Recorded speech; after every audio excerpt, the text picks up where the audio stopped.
सदिन खां शीयन जे किताबनि में महफ़ूज़ पियो आहे।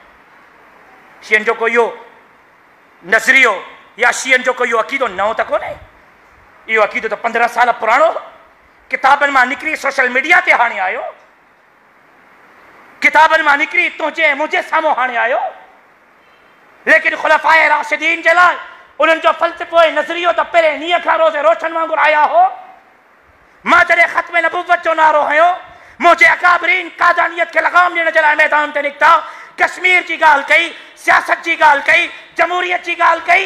तव्हां किथे हुयो? चलो इन्हनि ॻाल्हियुनि खे छॾियो। मस्जिद में हां, बावज़ू हां, वीडियो रिकॉर्डिंग्स थियनि थियूं, ग़लति बयानी करण जेकी चोर जी सज़ा उहा मुंहिंजी सज़ा।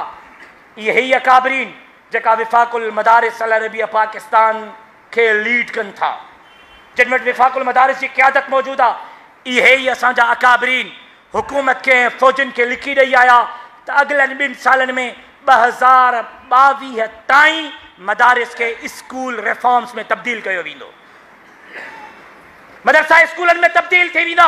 पुछण थो चाहियां, जंहिं वक़्तु लांग बूटनि जे ज़ोरनि ते